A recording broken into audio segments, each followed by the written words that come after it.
Buenas tardes, jóvenes. Buenas tardes, profe. Buenas tardes, profe. Hola, saludos.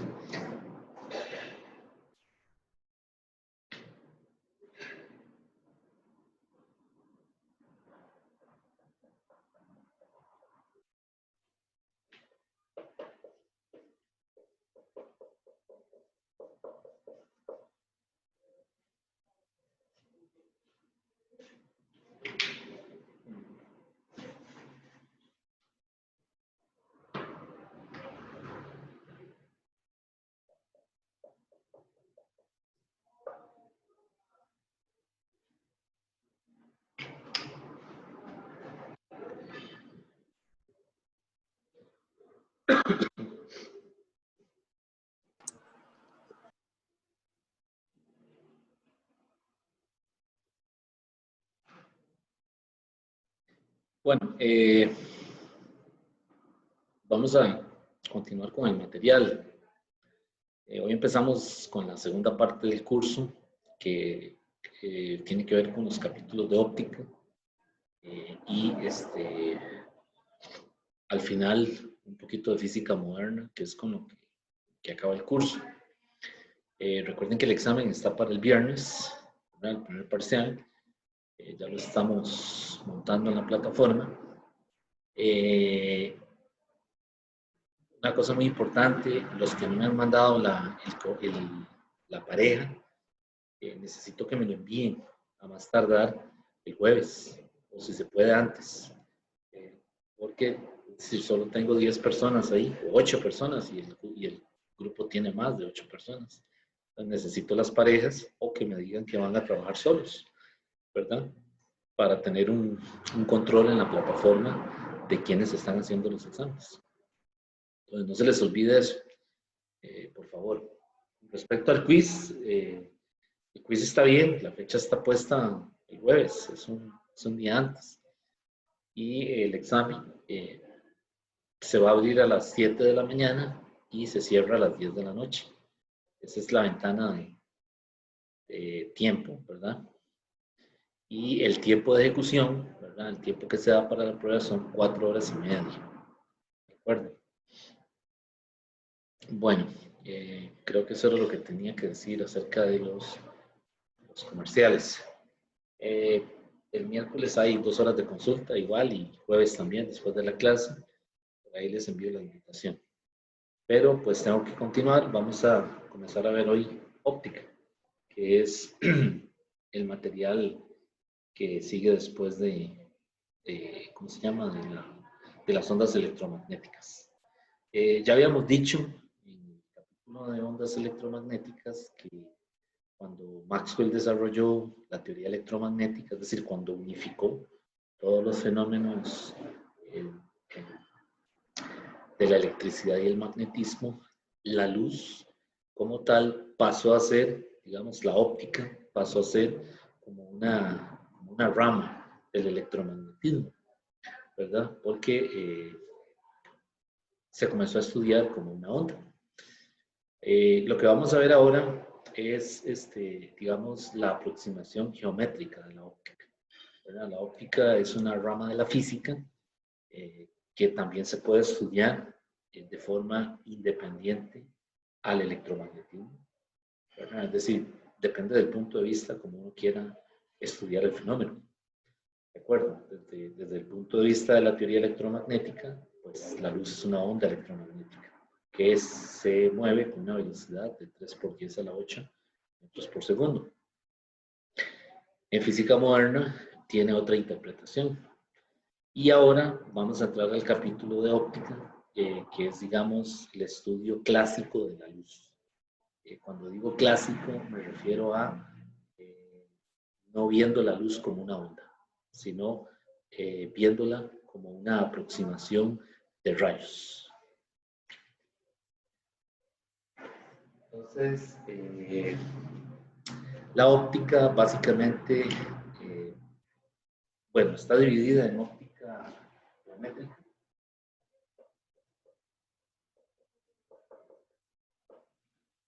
que es lo que vamos a estudiar hoy, Y también está la óptica ondulatoria.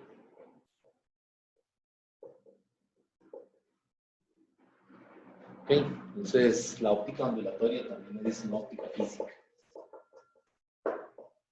Okay. Y hay otras divisiones por ahí, ¿verdad? Que se han ido desarrollando con los años, ¿verdad? Otras aproximaciones, por ejemplo, hay óptica cuántica, ¿verdad? Hay una rama muy nueva que se llama optoelectrónica, ¿verdad? Que combina todo lo que tiene que ver con dispositivos electrónicos, con luz, que tiene un montón de aplicaciones, ¿verdad? Como ustedes imaginarán en esta época, ¿verdad? Pero básicamente lo que vamos a ver aquí en el libro son estos dos puntos de vista, que es el de la óptica geométrica y el de la óptica ondulatoria. La óptica geométrica, que es lo que nos interesa hoy, es una aproximación, como les dije, del comportamiento de la luz, viéndola como que si fueran rayos. Es decir, es la forma más antigua, inclusive como comenzaron a estudiar los fenómenos de la luz los griegos, ¿verdad? Entonces, lo que se imaginaron es que es una aproximación de rayos, es decir, se puede ver la luz, ¿verdad? Como una colección de rayos que incide sobre una superficie y se pueden observar diferentes fenómenos que ahora los vamos a ver. Ok, entonces, nosotros vamos a comenzar por aquí, por la óptica geométrica.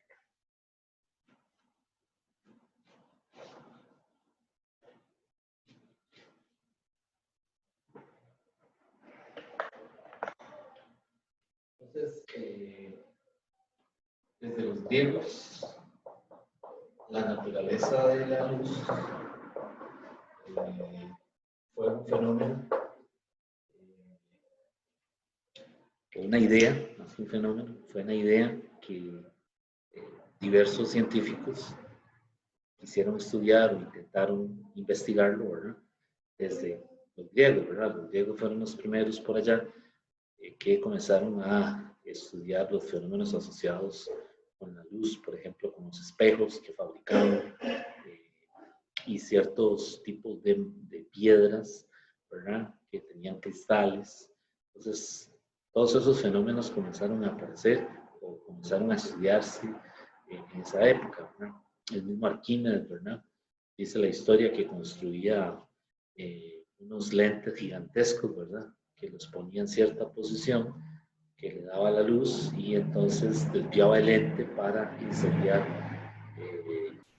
los barcos, ¿verdad?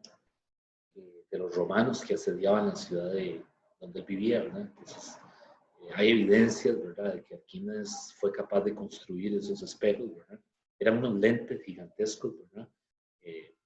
Que concentraban los rayos de luz en un punto. Como el experimento que hacía uno en la escuela, ¿verdad? Que la maestra le daba una lupa, la famosa lupa, ¿verdad? Y la ponía uno en cierta posición y entonces un rayo comenzaba a incidir sobre la lupa y entonces uno ponía un papel y comenzaba a quemar, ¿verdad? La luz se colimaba, decimos que se concentra, ¿verdad? En un punto y entonces le hacía un huequito al papel, ¿verdad? Entonces esos son experimentos caseros en donde se puede ver, digamos, el comportamiento de la luz pasando a través de diferentes superficies, como por ejemplo los lentes, ¿verdad? Entonces vean que en óptica geométrica hay que tener cuidado cuando uno estudia esos rayos que inciden, si se trata de un espejo, ¿verdad? Una superficie reflectora, o bien si se trata de un lente, por ejemplo, los lentes que usamos, ¿verdad?, en los anteojos. Entonces el comportamiento de la luz es distinto. Bueno, entonces la óptica geométrica, dijimos que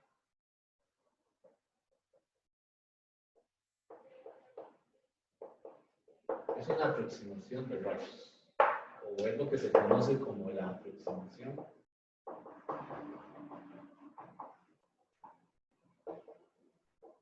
paraxial de los rayos de luz. ¿Okay? Entonces aquí no lo queremos ver como una onda, sino lo queremos ver como una familia de rayos que incide sobre un espejo, una superficie reflectora o sobre un lente.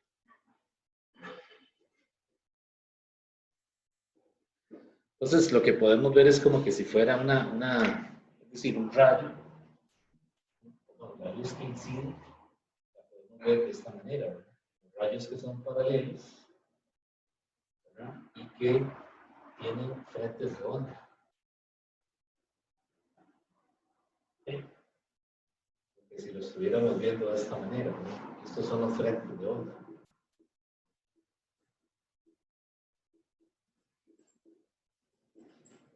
Entonces, en cierta forma, lo podemos imaginar como el caso de la fuente esférica, ¿verdad? Que comienza a producir una serie de frentes esféricos, ¿verdad? Pero aquí entonces, al ser rayos, pues nos imaginamos como un frente plano.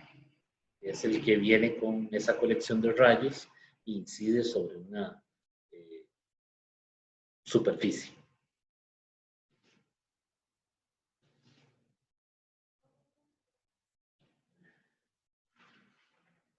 Bueno, entonces, la luz, ya, es decir, un poco más cerca, digamos, ya en el siglo XVII, siglo XVIII, ya hubieron algunos intentos para medir la velocidad de la luz. Por los experimentos de esa época se sabía que era muy alta, ¿verdad? Esto antes de que Maxwell la lograra calcular, ¿verdad? Pero por los experimentos que ya se habían hecho previos a los trabajos de Maxwell, se sabía que el valor de la luz era muy alto, porque el ojo humano no percibe el movimiento de la luz. Entonces, en esa época se desarrollaron, dos científicos trabajaron en un experimento, dos experimentos que permitieron aproximar más o menos la velocidad de la luz. Entonces, esos son el método de Fizeau, que le habla del libro ahí, y el método de Roemer. Roemer era un astrónomo y él lo que utilizó fue los conocimientos que él tenía, ¿verdad?, acerca del movimiento de los planetas y la posición con respecto al Sol para dar un estimado de la velocidad de la luz. Ese es un primer método que fue aceptado por la comunidad científica en esa época. Estamos hablando que es del método de Roemer, es antes de 1700, ¿verdad? Entonces es un método como de 1680, 1670, que más o menos arrojó un valor para la velocidad de la luz. Por supuesto estaba muy lejos del valor real, ¿verdad? Y luego el método de Fizeau es un método basado en una rueda, ¿verdad?, que tiene una serie de dientes, una rueda de estas de engranaje, ¿verdad?, que tiene un montón de dientitos, y entonces a él se le ocurrió la idea de ponerla a girar y hacerle pasar un haz de luz. Entonces se consiguió una especie de contador, puso una pantalla, ¿verdad?, y entonces midiendo, por ejemplo, la velocidad angular de la rueda. Ustedes saben que es un cuerpo rígido, ¿no? Tiene una omega, una velocidad angular, tiene un momento de inercia con respecto a un eje, ¿verdad?, lo que ya habíamos visto en Física General 1. Utilizando esos conceptos, ¿verdad?, que ya se conocían, se manejaban, logró hacer un estimado también de la velocidad de la luz, que también estuvo muy lejos, digamos, del valor al que llegó Maxwell, pero que ya era un indicio de que el valor de la velocidad era muy alto. ¿Okay? Entonces, estos dos métodos fueron los que se desarrollaron, digamos, previos al trabajo de Maxwell, ¿verdad? Digamos, los dos métodos que tenían reconocimiento por la comunidad científica, ¿verdad? Hasta que vino Maxwell y de la nada del papel, ¿verdad?, simplemente formulando la teoría, logra calcular el valor de C. Ok, más adelante, ya en el siglo XX, aparece un experimento que se llama el experimento de Michelson-Morley.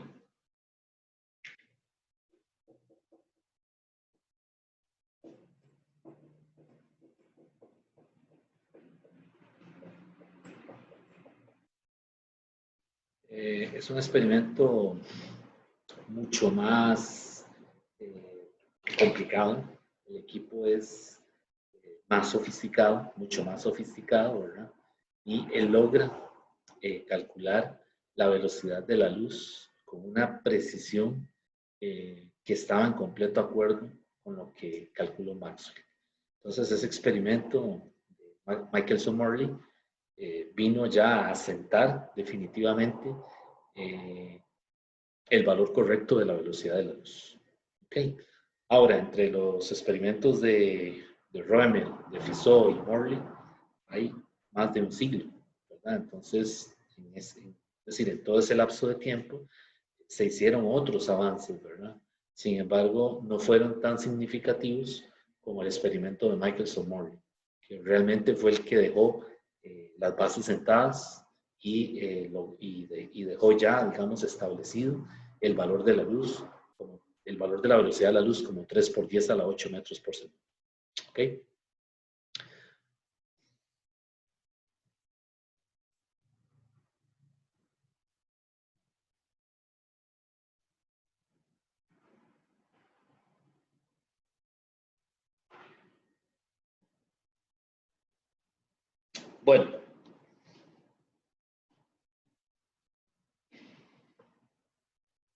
Bueno, esta parte de la aproximación paraxial es bastante, aquí no lo vamos a ver tanto, es decir, no vamos a meternos en esa parte, porque es una teoría más compleja matemáticamente hablando, ¿verdad? Es otro punto de vista, ¿verdad? Para entender cómo la luz incide sobre una superficie, que es lo que queremos estudiar en este capítulo. En cuanto a la naturaleza de la luz, históricamente había, digamos, dos bandos, por decirlo de alguna manera, en la comunidad científica. Algunos establecían que la luz, o sea, algunos científicos estaban convencidos que la luz era como una corriente de partículas, ¿verdad? Y otros pensaban que la luz es una onda. Entonces, es decir, en esa época los científicos, el que se adhería, perdón, a una de esas teorías, se mantenía firme, porque ninguno de esos quería ceder, ¿verdad? Entonces, esas teorías fueron la teoría corpuscular y la teoría ondulatoria de la luz. O sea, la teoría corpuscular, como el nombre lo dice, se refiere a que la luz, ellos se la imaginaban como que si fuera una corriente de partículas, de corpúsculos, ¿verdad? De partículas sin dimensiones. Y eso era lo que incidía en una superficie o lo que nos llegaba en la luz del Sol. Y había otro bando que decía, no, eso está errado, eso no está bien, la luz es una onda. ¿Okay? Con Maxwell ya nos dimos cuenta que la luz es una onda electromagnética. ¿De acuerdo? Entonces, ¿qué pasa con la teoría corpuscular? ¿Está mal? No, también es correcta. Lo que pasa es que depende del experimento al que se someta la luz. Entonces, depende del experimento con el que se trate la luz, se puede ver el comportamiento de la luz como una corriente de corpúsculos, de partículas, o se puede ver como una onda. Okay, entonces hay experimentos en donde, por ejemplo, se hace pasar la luz por una rendija, una ranura. Entonces ahí se ve el comportamiento de la luz como una onda, porque se ven una serie de patrones, ¿verdad? Entonces esos patrones enseguida en el experimento lo que muestran es que la luz se está comportando como una onda. Sin embargo, hay otros experimentos que más adelante los vamos a ver al final del curso, que se hicieron a principios del siglo XX y mostraron que la luz se comporta como un flujo de partículas. Y de hecho, cuando inciden sobre una superficie, pueden arrancar electrones. Es decir, pueden, ¿cómo se dice?, excitar otras partículas. ¿Ok? Entonces, la luz tiene ese comportamiento dual, para concluirlo. O sea, tiene un comportamiento dual de partícula-onda, dependiendo, como les decía, del experimento y a las condiciones en las que se realice ese experimento. ¿Ok? Bueno, esto que les acabo de comentarios como la introducción que le da el libro ahí. El libro tiene una sección, estamos en el capítulo 34, ¿verdad? El libro ahí en esa sección le habla de los dos métodos, el de Roemer y el de Fizeau, para medir la velocidad de la luz, y luego le habla de esto, de la naturaleza de la luz, ¿verdad? Que es una naturaleza dual, ¿verdad? Y que algunas veces se ve como una partícula y otras veces como una onda.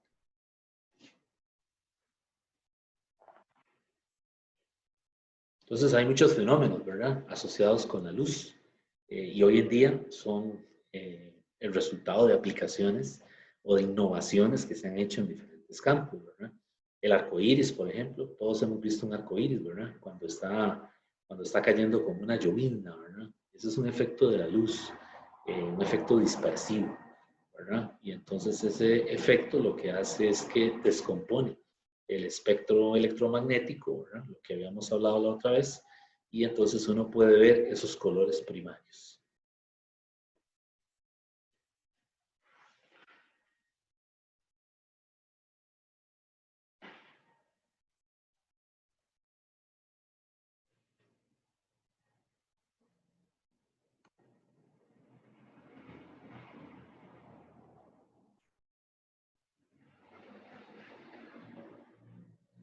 Bueno, en la aproximación de rayos de la óptica geométrica,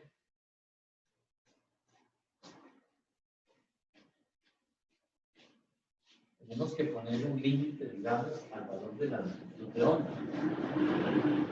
Como ya dijimos, la luz es una onda electromagnética, tiene una longitud de onda, y entonces en óptica geométrica, para establecer esa frontera, ¿verdad?, entre los fenómenos ondulatorios y los que se estudian con la aproximación de rayos, pues se decidió comparar, digamos, las ranuras por donde incide la luz con la longitud propiamente de la luz.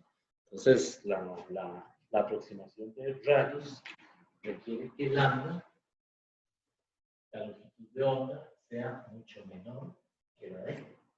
Entonces, la D en este caso es una ranura. Por ejemplo, tenemos una lámina, ¿verdad? Y tenemos una ranura, dos láminas, ¿verdad? Y tenemos una ranura muy pequeña de longitud de. ¿Okay? Entonces, la aproximación de rayos, lo que le dice es que lo que incide sobre la lámina son estos rayos paralelos, ¿verdad? Y algunos de esos rayos tienen que entrar, tienen que pasar, por decirlo de alguna manera, por esa ranura que es muy pequeña, que tiene un ancho. Entonces, dependiendo de el tamaño de la D, o sea, de la ranura, ¿verdad?, con la que se hace el experimento, que por lo general son muy pequeñas, la aproximación se ve como óptica geométrica, o se puede ver como la luz como una onda. Okay, entonces aquí queremos, cuando estudiamos la óptica geométrica, que esa D, o que esa lambda en este caso, sea mucho menor.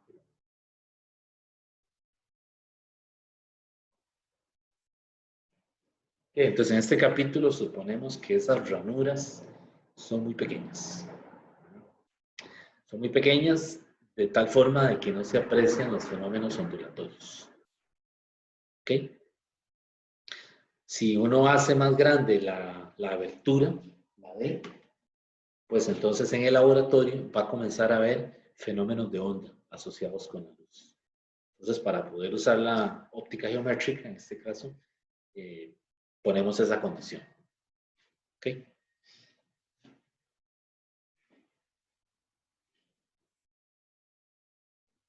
Bueno, vamos a ver ahora la reflexión, que es, digamos, el primer fenómeno que vamos a estudiar aquí.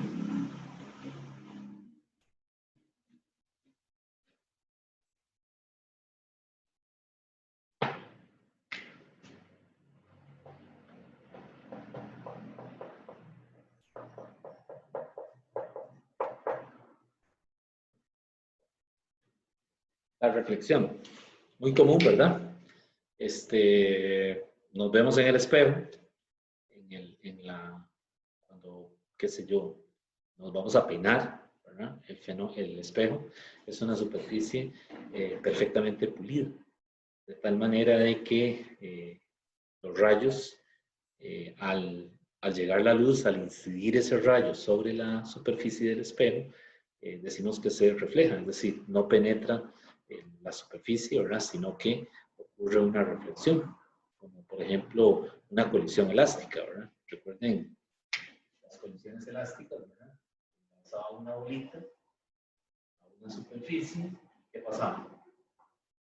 Rebotaba en otra dirección, ¿verdad? Entonces, la gente que estudiaba la óptica en esa época comenzaron a asociar los fenómenos de la luz, de la reflexión, con fenómenos mecánicos ya conocidos, como por ejemplo una colisión de una bolita, una colisión elástica en una superficie. Entonces, como ellos se imaginaban que era una teoría corpuscular, o sea, que la luz se veía como una corriente, ¿verdad? O una ráfaga de partículas, entonces enseguida dijeron, ok, esto se parece a colisiones, ¿verdad? Entonces le comenzaron a tratar de hacer que se parecieran los fenómenos, o no que se parecieran, lo estoy diciendo mal, a compararlos para ver si podían sacar algún tipo de información de un fenómeno que ellos ya conocían como las colisiones, un fenómeno que estaban estudiando, como era el caso de la reflexión.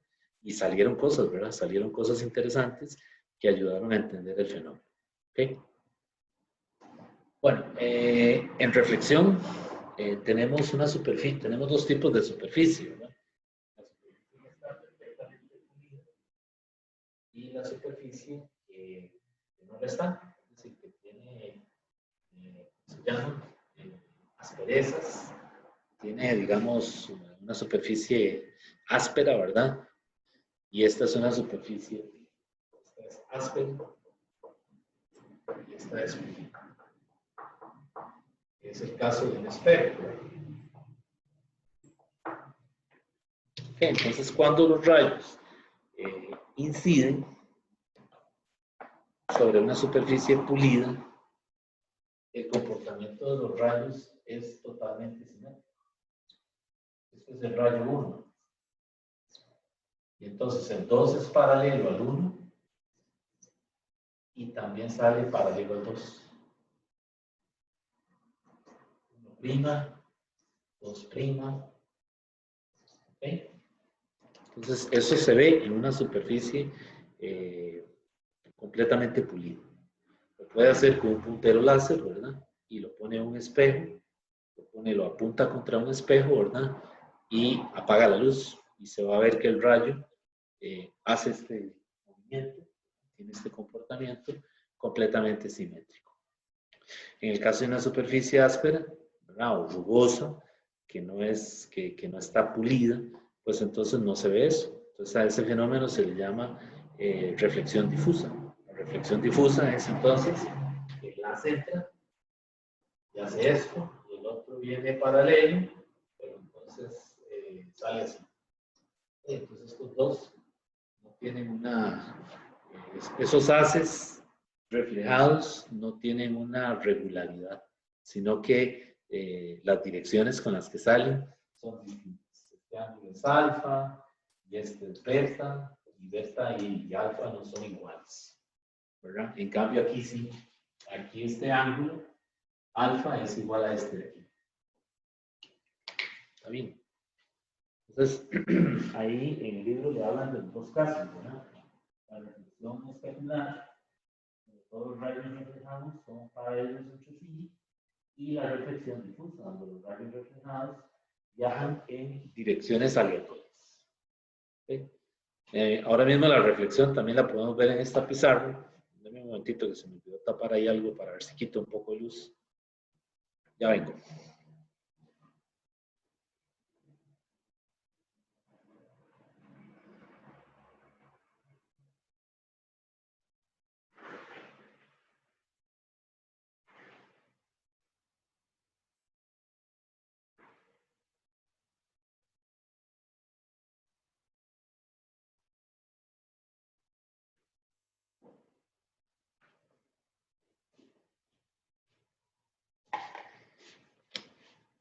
Bueno, vamos a continuar.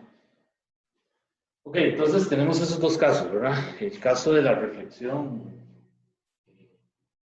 especular que llaman, ¿verdad? Se trata de un espejo perfectamente pulido. Y el caso de la reflexión difusa, que es una superficie áspera, ¿verdad? Es decir, no está perfectamente pulida y entonces pasa que los rayos reflejados tienen direcciones aleatorias. Ok, entonces vamos a ver a nivel microscópico, si vemos una superficie totalmente pulida en un microscopio electrónico, vamos a ver que tiene también un montón de irregularidades. Es decir, el espejo que usamos para vernos en la mañana ahí en el baño, realmente si usted toma una muestra de ese espejo, ¿verdad? Corta un pedacito y lo lleva a un microscopio electrónico, ¿verdad? De alta resolución. Cuando usted mira ese espejo en el microscopio, sorpresa, se da cuenta de que tiene rayonazos, de que tiene un montón de cosas que el ojo humano no percibe. Entonces, realmente una superficie 100% pulida, perfectamente pulida, no existe.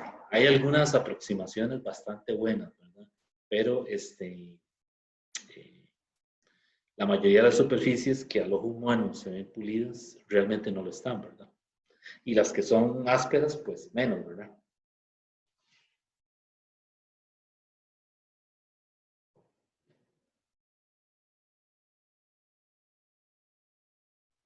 Bueno, entonces hay una ley que se llama la ley de reflexión.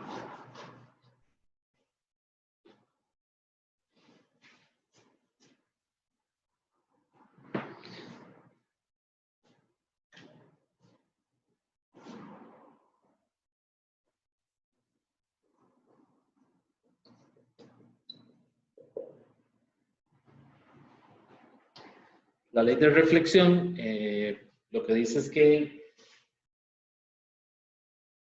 en una superficie perfectamente pulida, o sea, especular, un rayo incide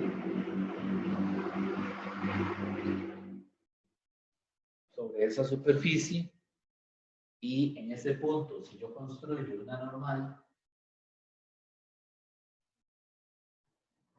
ya sabemos lo que va a pasar. El rayo se refleja de forma simétrica, de tal manera de que el ángulo de incidencia, que llamo zeta, es igual al ángulo de reflexión, que aquí en el libro le llaman zeta prima. Entonces este es el rayo reflejado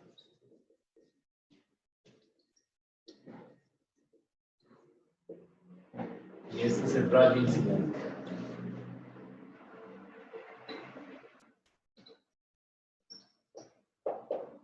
Y esta n es la normal.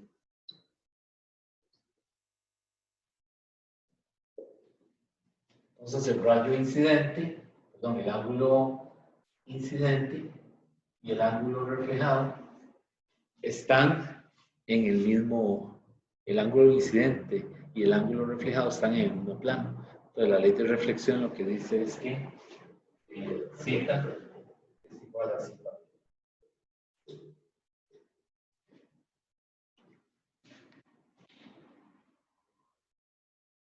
El ángulo de reflexión es igual al ángulo de incidencia. Bueno, y eso ya digamos que los primeros que estudiaron los fenómenos de la luz, los griegos, por ejemplo, ya lo habían visto, ¿verdad? Si ya sabían que el comportamiento era así, pero es decir, nadie lo puso, es decir, nadie lo unificó en una teoría, ¿verdad? Y lo hizo un conjunto de conocimientos, hasta que la gente ya en el siglo XVII, XVIII comenzaron a formalizar la óptica, ¿verdad? Es decir, a construir un edificio, ¿verdad? Una teoría que unificara todo lo que se había observado experimentalmente, ¿verdad? Entonces así surge la teoría, la óptica como una teoría, ¿verdad? Y así surgió la termodinámica, así surgió la las otras ciencias, ¿verdad?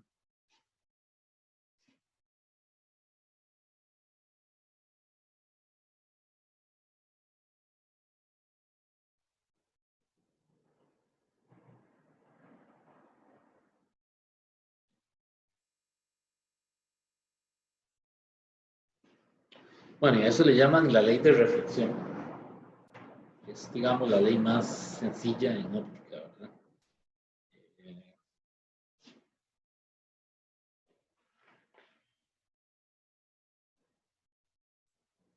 Vamos a ver ahora el fenómeno de refracción.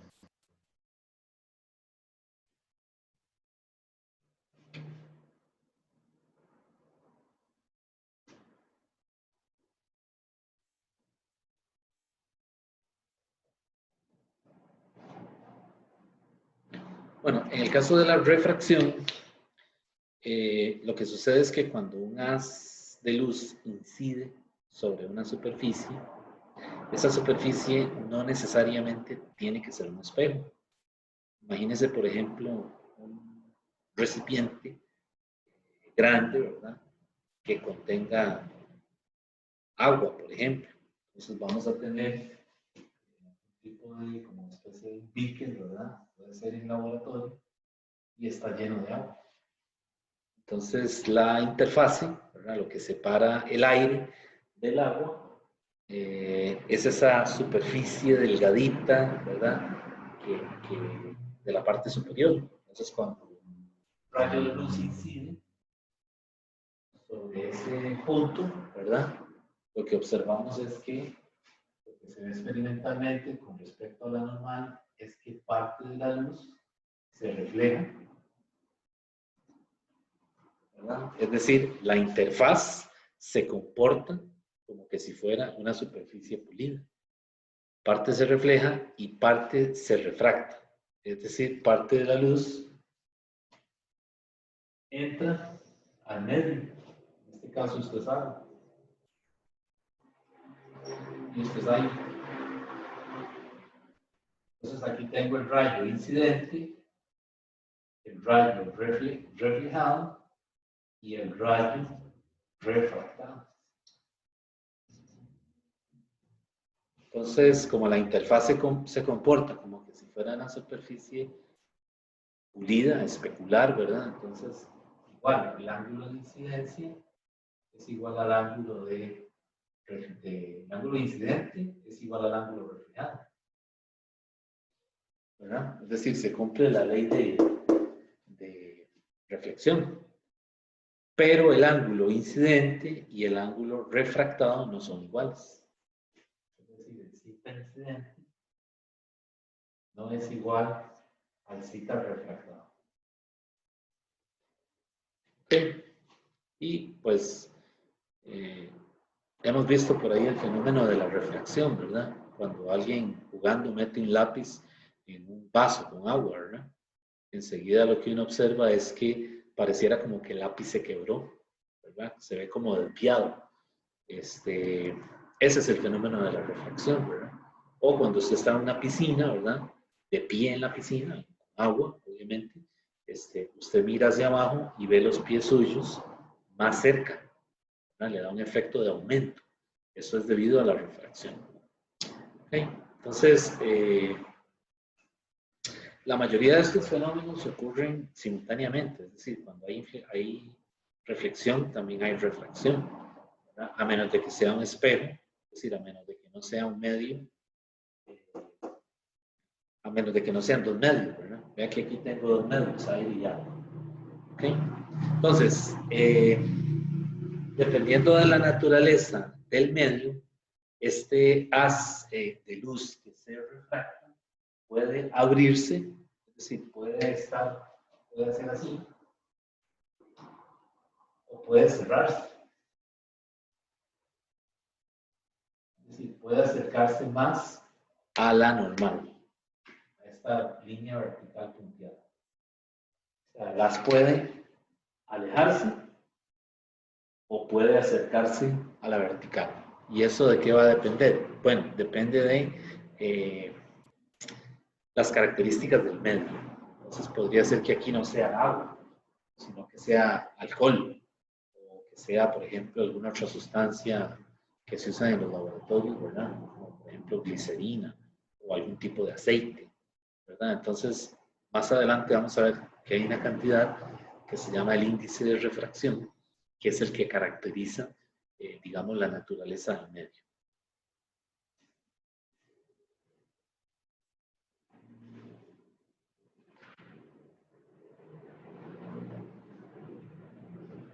Bueno, y esta es la refracción, ¿verdad? Igual en el laboratorio también se puede ver, ¿verdad?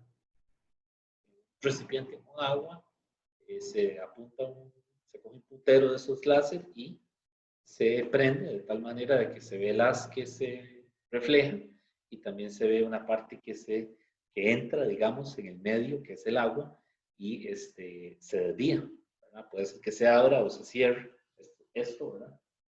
Dependiendo de la naturaleza del medio. Y básicamente me refiero, cuando hablo de la naturaleza, me refiero concretamente a la densidad del medio, ¿verdad? Es decir, qué tan denso es. Por ejemplo, los aceites tienen densidades bastante altas, ¿verdad? Son muy viscosos. Pero, por ejemplo, hay otras sustancias que son menos viscosas, como por ejemplo el agua, el alcohol, ¿verdad? La gasolina, por ejemplo. Entonces depende mucho de eso. También.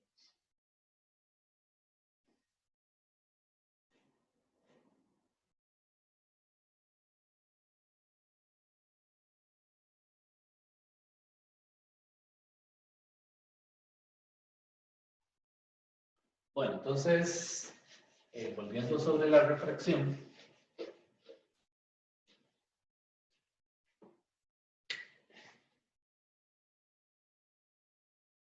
cuando yo tengo una interfaz,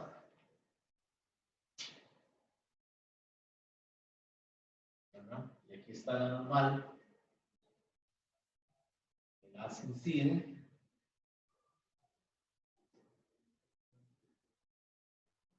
y el rayo se refracta.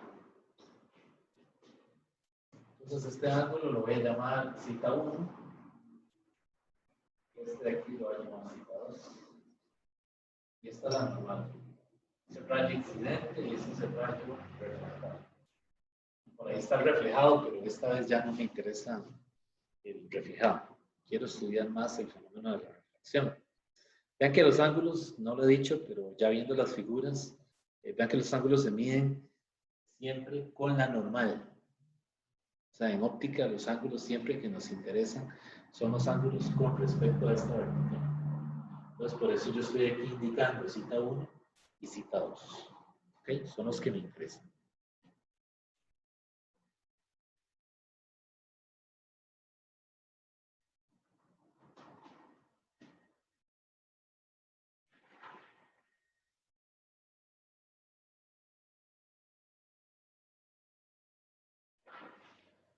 Bueno, experimentalmente se ve esto en la refracción.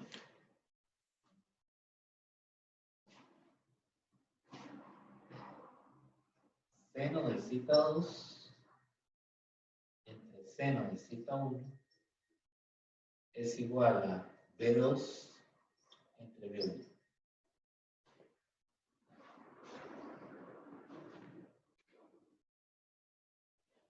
Esto se puede comprobar experimentalmente.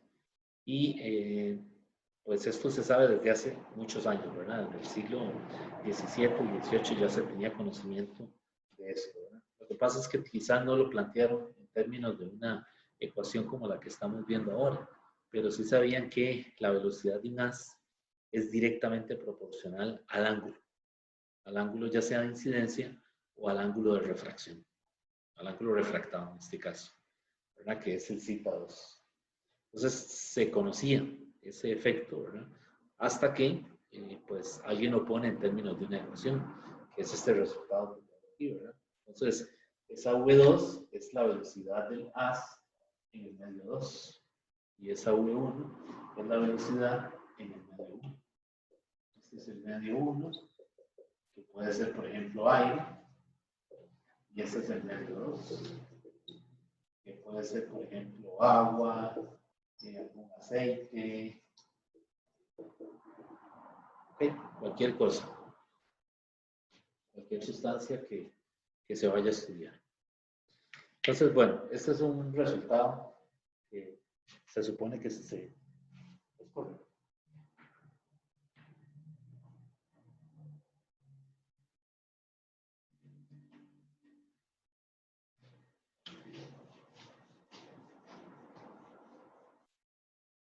¿Y cómo se dieron cuenta de eso? Bueno, los que estudiaron la óptica hace años de esto, ¿verdad? Se dieron cuenta de algunos fenómenos particulares. Y es el siguiente. Si el cita 2 es menor que cita 1,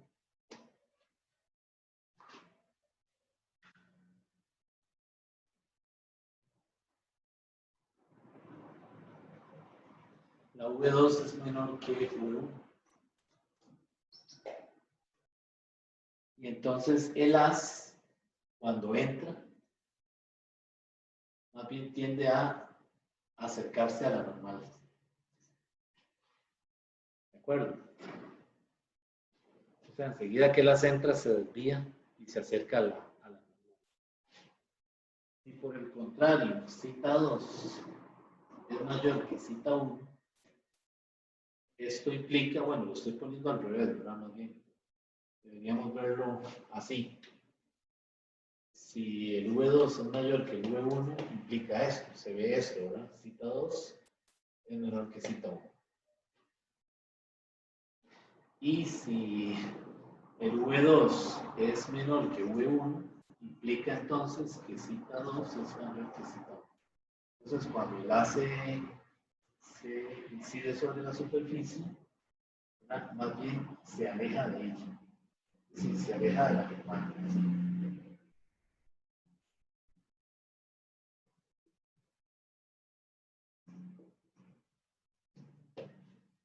¿Okay? ¿Y eso a qué se debe? Bueno, se debe al medio, a las características del medio. Si es, por ejemplo, como les decía, una sustancia más viscosa que otra. Por ejemplo, cuando la luz pasa de aire a, por ejemplo, aceite, ¿verdad? Que tiene una viscosidad alta, enseguida se ve este efecto, ¿verdad? Si usted pone un puntero, enseguida va a ver que el haz se trata de pegar, de acercar a esa vertical. ¿Okay? Y, consecuentemente, la velocidad en medio 2 es mayor. ¿Okay? Y cuando se abre, la velocidad en el medio 1 es la que es mayor. ¿De acuerdo?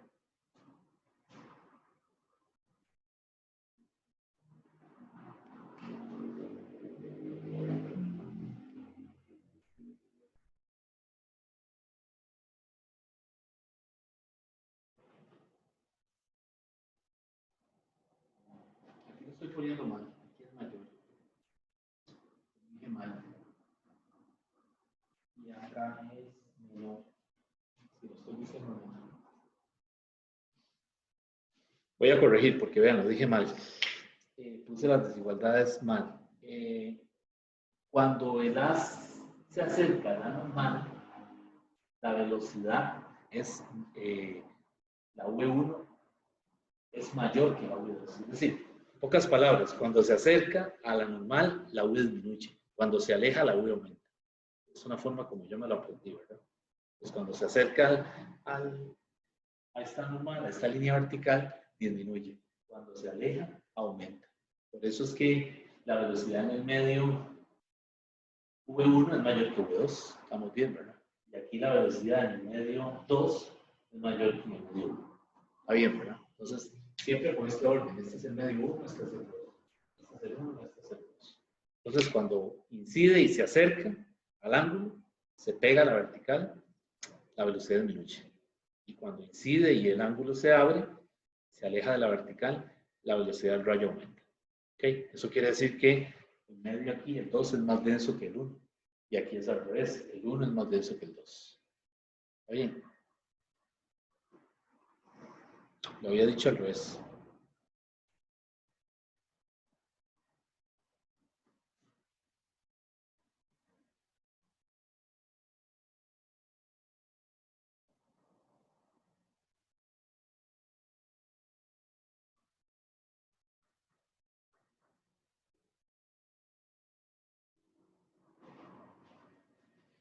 Bueno,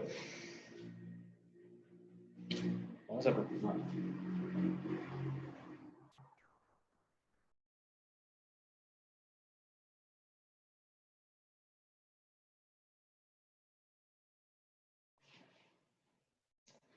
Ok.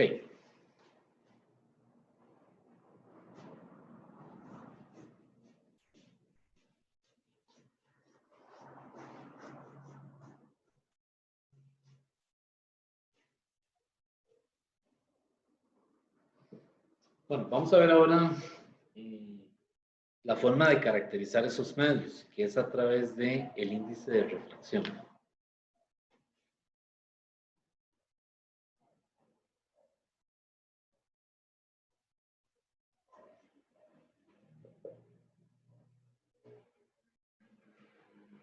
Entonces, el índice de refracción lo vamos a denotar con la letra minúscula N.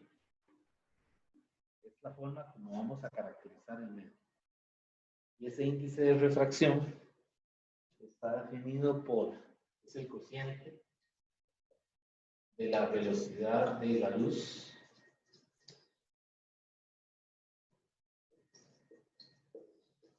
en el vacío entre la velocidad de la luz en el medio.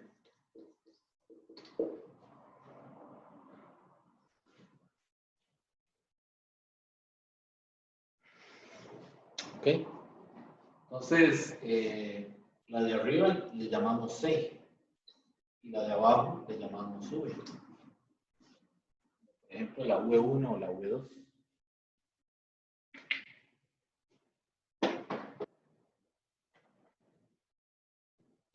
Ahora, vean que de lo que sabemos de ondas, ya en física 2 nos dijeron que la V es lambda por F.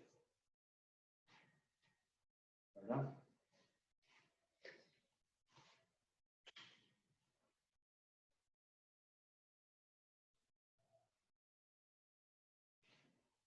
Entonces yo voy a tener dos medios, ¿verdad? V1 igual a lambda 1 por F y el V2 igual a lambda 2 por F. Recuerden que para que haya continuidad en la interfase, necesitamos que la frecuencia sea la misma en ambos medios. Igual que cuando estudiamos ¿cómo se llama? Las ondas mecánicas, decíamos lo mismo, ¿verdad? Cuando una onda viajaba por una cuerda y llegaba a un punto en donde había conectado otra cuerda que tenía diferente densidad lineal, asumíamos que el pulso tenía que pasar. Eso era lo que nos decían en física 2, ¿verdad? Si teníamos dos cuerdas, una con un mu1 y otra con un mu2, y pasaba ¿cómo se llama? El pulso iba viajando por ahí, pues el pulso pasaba por digamos, la unión donde estaban las dos cuerdas pegadas, ¿verdad? Es decir, el pulso no terminaba ahí cuando llegaba a la interfase, sino que continuaba. Ok, eso es lo que se ve experimentalmente, ¿verdad? Es posible que reduzca la amplitud o que se invierta, pueden pasar algunas cosas, ¿verdad? Pero básicamente el pulso no desaparece cuando llega a la interfase, es lo que quiero decir.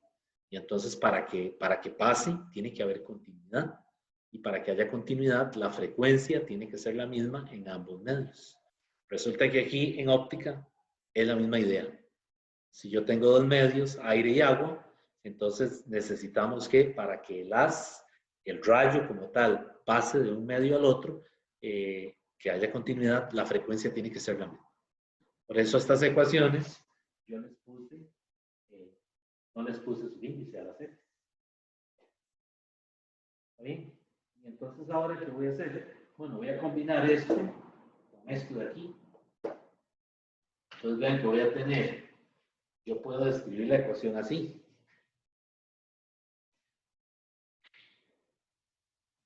Lambda 1 entre lambda 2 es igual a V1 entre V2. O sea, lo que hice fue que dividí esta ecuación entre esta. Esta es la 1, esta es la 2, y dividí la 1 entre la 2. Y cancelé las frecuencias. ¿De acuerdo? Y eso también es igual a ¿qué? Si yo sustituyo yo aquí la V, vean que la V es ¿qué? Es C sobre N. Entonces yo aquí puedo poner C sobre N1 y aquí voy a poner C sobre N2.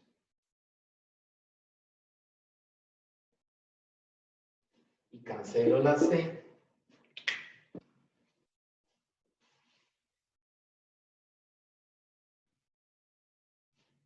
Y me va a quedar esta ecuación. Lambda 1 entre lambda 2 es igual a ¿quién? A N2 entre N1. Y ahí voy a tener una relación que me permite calcular, me relaciona, digamos, las longitudes de onda de los dos, del haz, ¿verdad? Del haz cuando atraviesa cada medio por separado y los índices de refracción de ambos medios. Entonces, esta ecuación muy sencilla es muy útil para estudiar estos fenómenos de la óptica geométrica.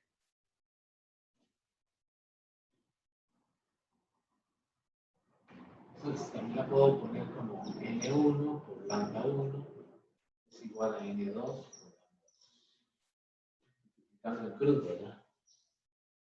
Pero más que eso, lo importante de esta ecuación, lo que yo quiero que vean, es que hay una relación inversamente proporcional entre el índice de refracción y la longitud de onda. Eso es lo que hay que ver en esta ecuación, ¿verdad? Es lo más importante. Cuando aumenta la longitud de onda de un rayo de luz viajando en un medio, es porque ese medio, el índice de refracción es bajo. Y cuando disminuye la longitud de onda, ¿verdad? Es porque el índice de refracción en ese medio es alto.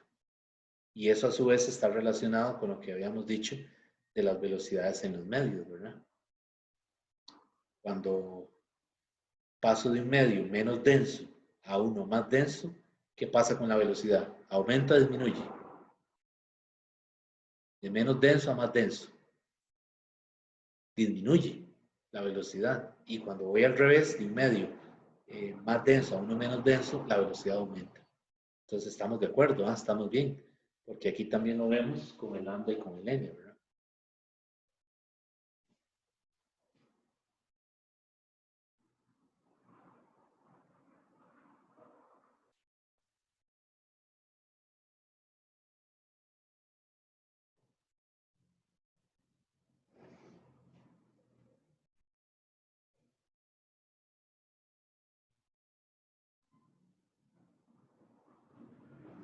Ok.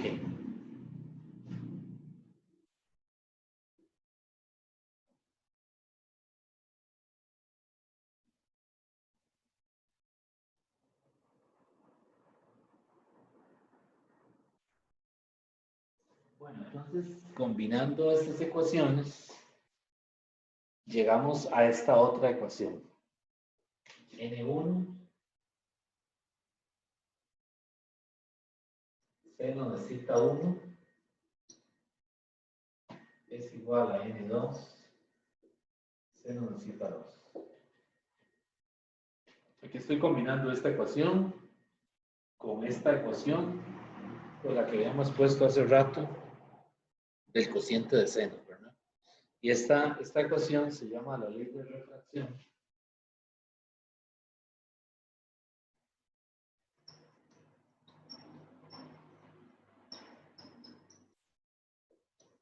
La ley de refracción de Snell, con doble L.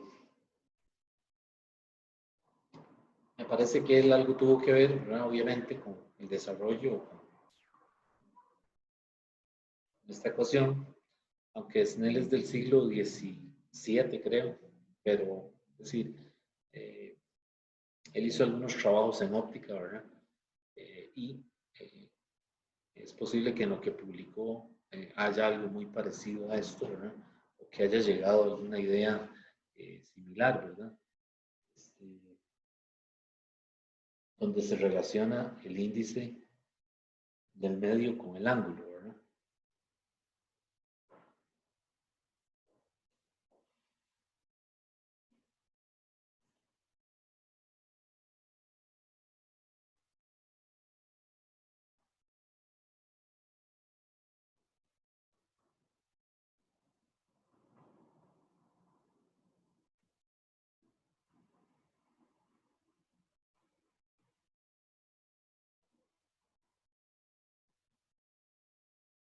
Entonces, otra forma de calcular el índice es con esta ecuación. N es lambda entre lambda n.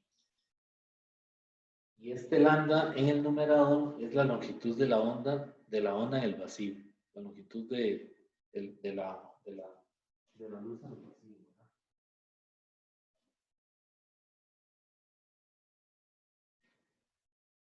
Estás en el vacío.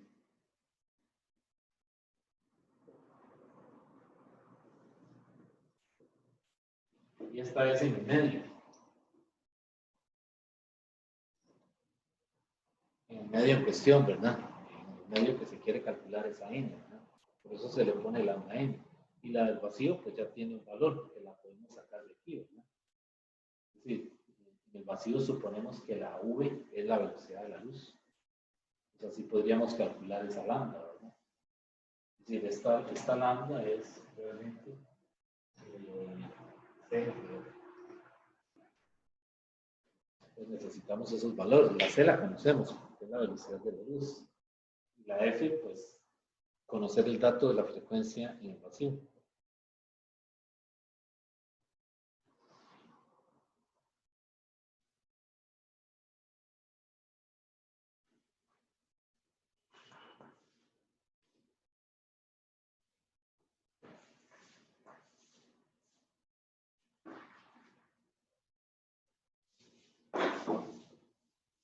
Ok, bueno, vamos a hacer un problema.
Bueno, ese esquema que ven ahí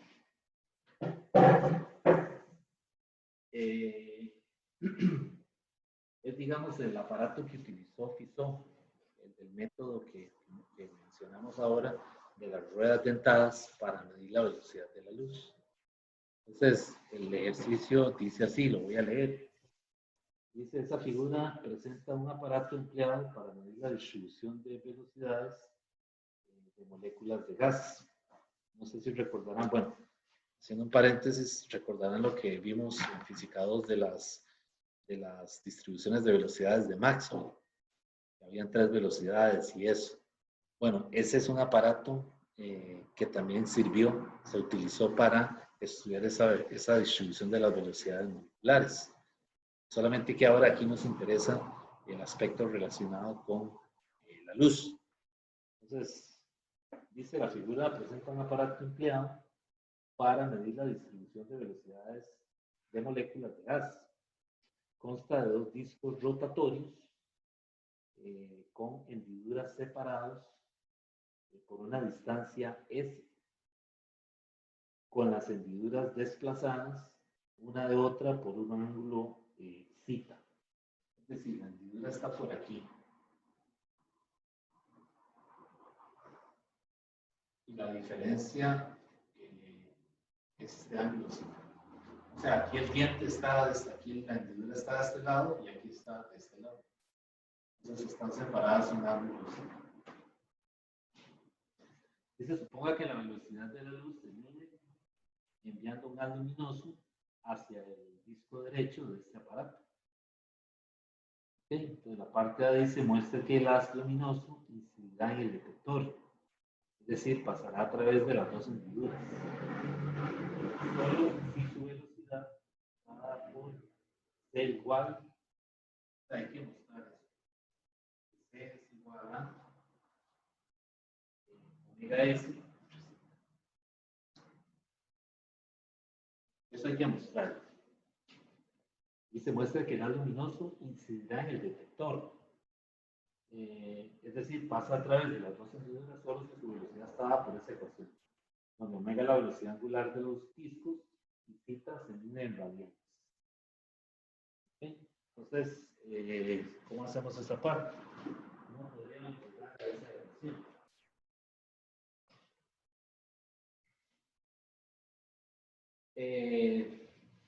Ve que los dientes, por así decirlo, las hendiduras que tienen los discos, no están en fase, es decir, no están siempre así, sino que hay una que está desplazada con respecto a la otra, un ángulo θ. Este es el motor que provee, este es el eje, ¿verdad? El eje donde están acoplados los 2 discos, y el motor, al ponerse en funcionamiento, pone los discos a girar con las hendiduras desplazadas este ángulo θ. Y esta distancia S es como que si la viéramos de perfil, sería algo así, ¿verdad? Esta sería una rueda, esta sería la otra rueda, y esta es la distancia. Entonces el haz de luz viene así. ¿De acuerdo?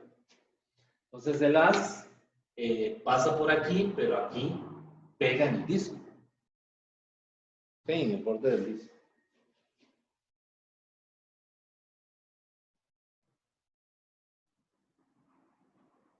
Entonces aquí es sencillo, simplemente es una proporción. Vean que aquí C es a S. C es a S. ¿No? Ya que esta es la velocidad de la luz, esta es la distancia recorrida, como tiene, como θ es a omega. Eso es lo que hay que darse cuenta, es una proporción, ¿verdad? Que se establece entre las cantidades lineales y las angulares, ¿verdad? Como se hacía en rotación. Entonces aquí yo digo C es a S como θ es a omega. Y de aquí despejo la C. La C es igual a omega por S entre θ. Y ahí estamos obteniendo esa ecuación, que siempre va a ser válida.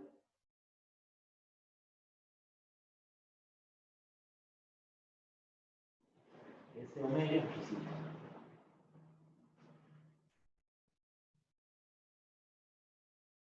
Entonces vean que el haz de luz pasa a través del disco, ¿verdad? El disco, ¿verdad? El tiempo para que no ya La distancia S debe ser igual a qué? A lo que el disco rota a través del ángulo θ, ¿cierto? Entonces estamos igualando variables lineales con angulares. Lo que dura en pasar de aquí a aquí es lo que dura en el disco rotar ese ángulo θ con la velocidad angular omega. Bueno, la parte B del problema. La parte B del problema le dice cuál es la velocidad de la luz medida si la distancia entre los dos discos rotatorios con las hendiduras es de 2.5 metros. O sea, están diciendo que la S es 2.5 metros.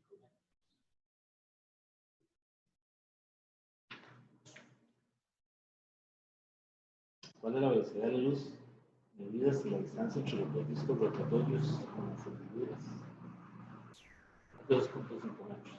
La hendidura en el segundo disco está desplazada 0.017 grados. ¿Okay? De la hendidura en el primer disco. O sea que el θ que le están dando es 0.017. Este es muy pequeño, ¿verdad? Y dice que el motor tiene al disco girando a una omega de 5.555 revoluciones por segundo.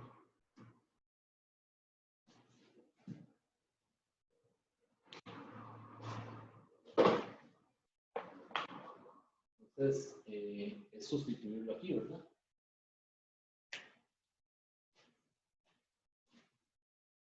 Entonces, la C sería 2.5 metros. Vamos a ver, pero primero hay que pasar el ángulo radial.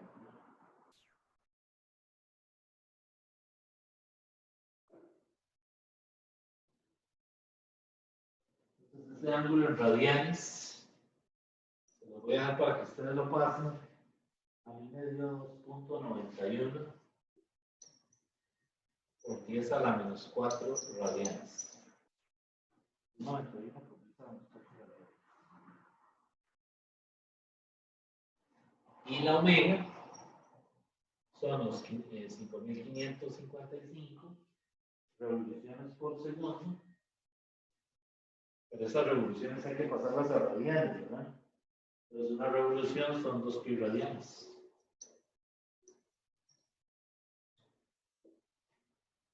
¿Ok? O sea que la omega me da 3.49.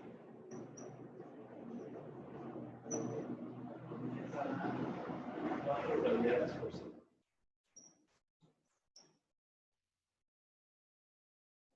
Y ahora sí, ¿verdad? Ya tengo todo en unidades correctas, ¿verdad? Esto en radianes por segundo. Esto tiene que estar la S en metros, radianes por segundo, esto en metros y esto en radianes. Y ahora sí, sustituyendo ahí, esa C me dio 2.5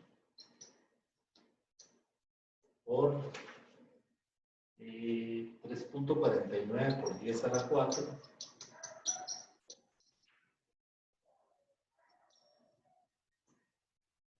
entre 2.91 por 10 a la menos 4. Y haciéndose aproximado ahí, haciéndose una calculadora, 2.998.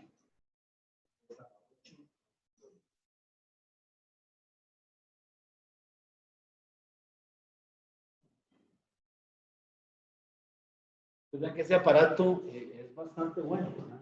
Para la época de la que estamos hablando de 1880 aproximadamente, 1890, pues es bastante bueno, ¿verdad? Considerando que ya en esa época se conocía también el valor teórico que lo había calculado Maxwell, ¿verdad? Bueno, una pregunta.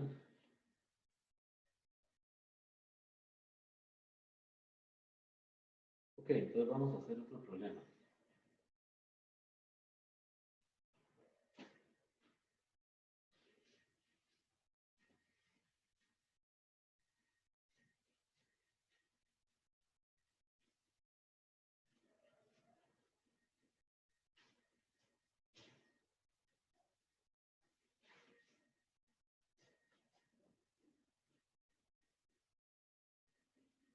Entonces, si le hablan, si hay algún problema, ¿verdad? De estos de marque con X en la plataforma del experimento de FISO, es el experimento de esas ruedas dentadas, ¿verdad? Que están conectadas por un motor, ¿verdad? Entonces ya ustedes saben, digamos, cuál es la ecuación sencilla que hay que usar ahí si le pidieran algo, ¿verdad?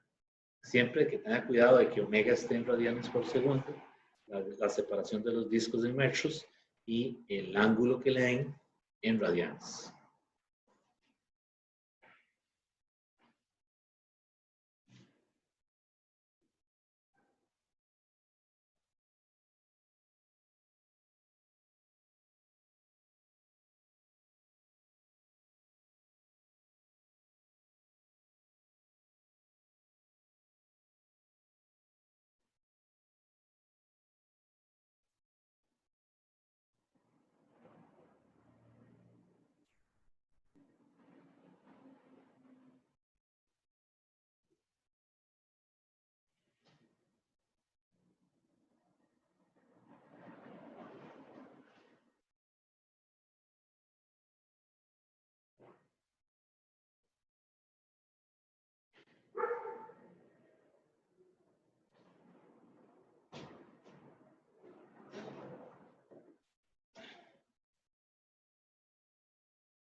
Bueno, vamos a hacerlo.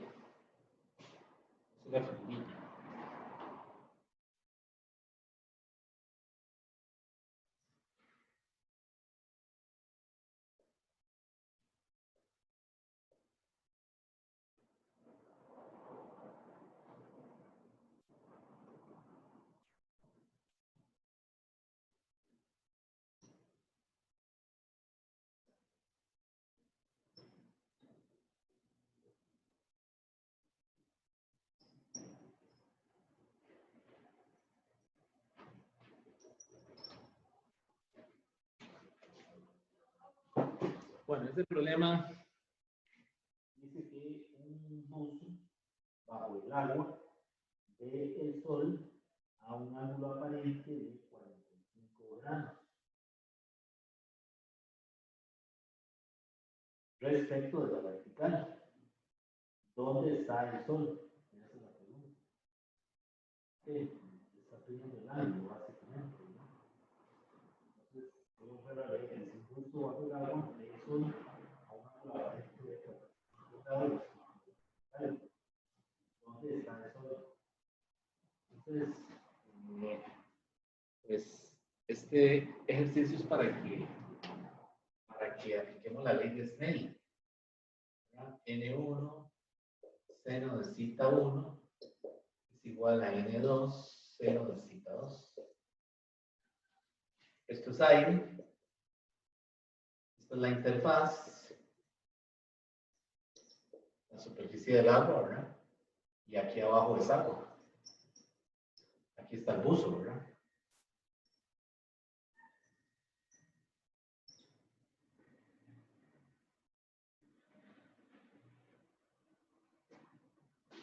¿Ok?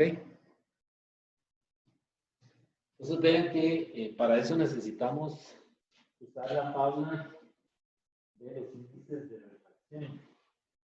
En el libro, en la página 907, le dan una tabla de índices de refracción de diferentes sustancias. Entonces, por ejemplo, ahí está sustancias como el circonio, el diamante, la perita, el fosfato, vidrio, hielo, y algunos líquidos como el seno, por ejemplo, el sulfuro de carbono, el sulfuro de carbono, agua, ¿verdad? Entonces, por ejemplo, el aire, en el caso del aire, el N es 1. El N1 es aire, entonces el N del aire es 1. Y el N2 es agua. Entonces el agua, el N que le dan es 1.333. Y vean que los índices no tienen unidades, ¿verdad? Es otra cosa que no dije, ¿verdad? Porque el índice está definido como una cantidad dimensional, ¿verdad? Es el cociente de la velocidad de la luz entre la velocidad en medio, ¿verdad? circular. Entonces, no tiene unidades.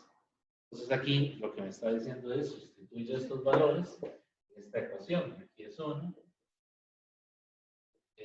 por el seno de cita 1, que es el ángulo que no conozco.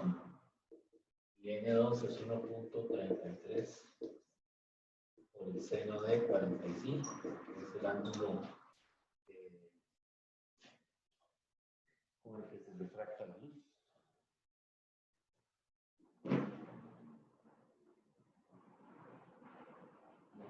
Ese ángulo 70.5 grados. Cita 1 es igual a 70.5 grados. Esa es la respuesta. Pregunto. No, ¿verdad? No es la respuesta, porque vea el enunciado del problema. El problema dice, ¿dónde está el sol? Y el sol en este caso tenemos que localizarlo con respecto al horizonte. Quiere decir que a 90 hay que restarle los 70.5. Por lo tanto, la respuesta correcta es 19.5. Está a 19.5 grados arriba del horizonte.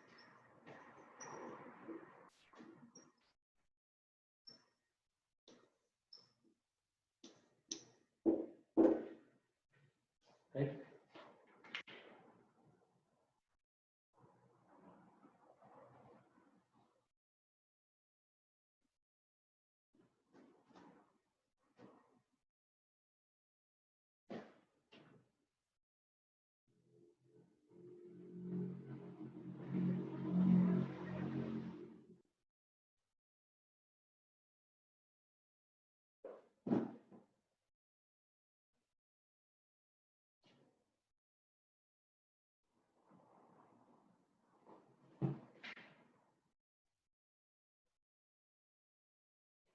Ok, vamos a hacer otro.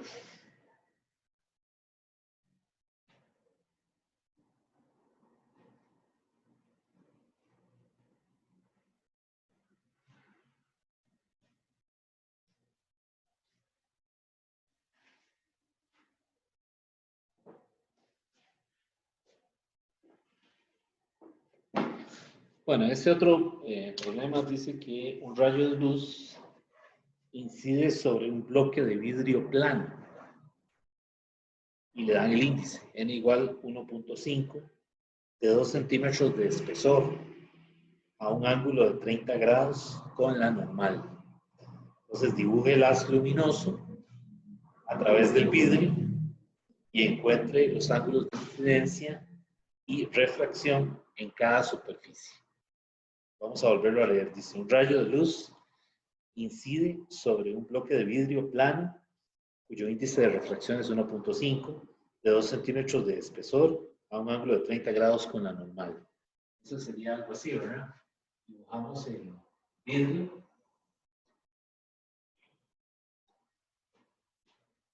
El espesor me dicen que es 2 centímetros.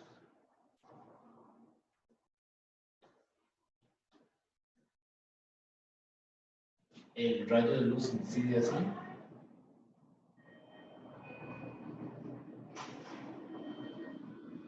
Y aquí está la normal.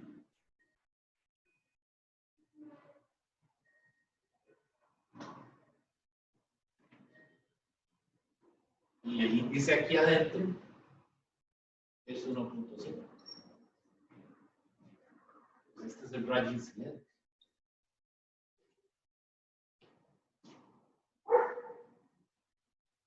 Este es el rayo incidente. ¿Y el ángulo de 30 dónde está? Recuerden que los ángulos se definen con respecto a la normal. Entonces el ángulo de 30 está aquí. ¿De acuerdo?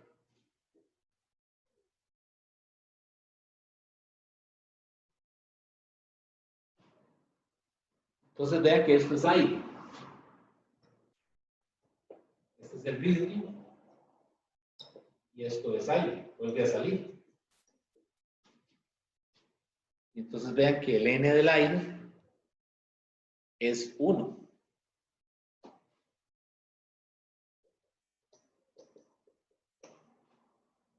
Por lo tanto, el aire es menos denso que el vidrio.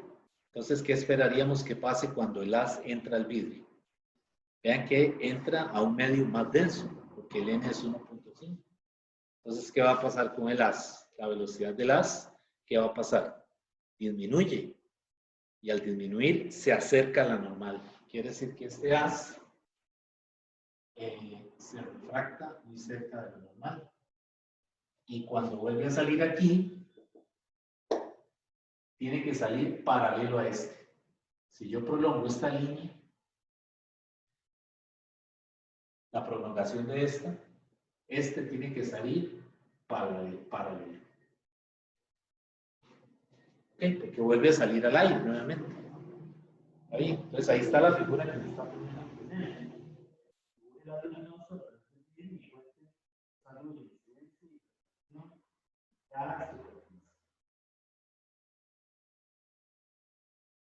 Entonces se supone que este ángulo de aquí debería ser nuevamente 30. Y en esta nueva normal, este ángulo de aquí es 30 otra vez.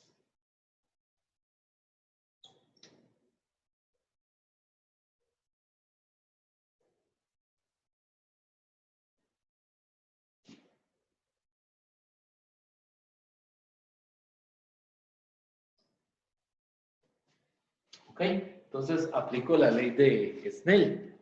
¿Verdad? La ley de Snell me dice N1 seno de θ 1 es igual a N2 seno de θ 2.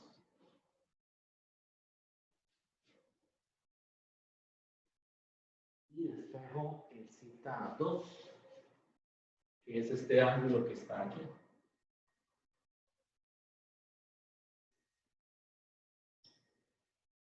Entonces aquí sería seno de θ2 es igual a N1 seno de θ1 entre N2. Entonces θ2 sería seno inverso de N1 seno de θ1 entre N2.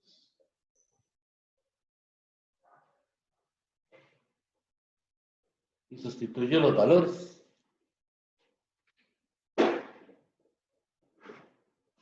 Entonces aquí sería seno inverso de N1, que es aire, por el seno de 30, entre N2, que es 1,5. Y eso me da a mí 19.5 grados. Y efectivamente es menor que θ1, ¿verdad? Es menor que 30 grados. Esto es menor que 30 grados. Por lo tanto, la velocidad en el medio del aire es mayor que la velocidad en el vidrio. Es lo primero que tienen que darse cuenta ahí, ¿verdad? Es decir, el haz al acercarse cuando se refracta, ¿verdad? Se desvía cerca de la normal, también su velocidad disminuye.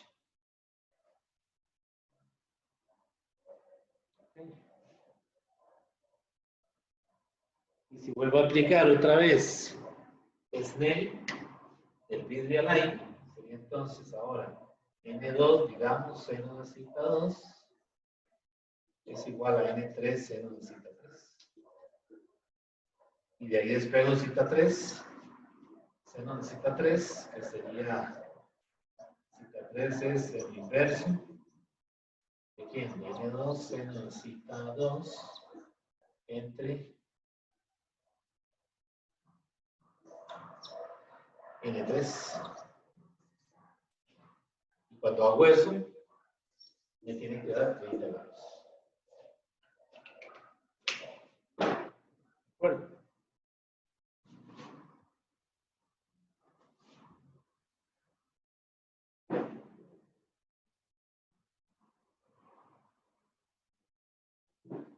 Ok. Voy a coger un pequeñito receso y regreso. no voy a desconectar ¿cómo se llama esta cosa? El Zoom. Simplemente ya vengo, ahorita vengo. Bien, bro.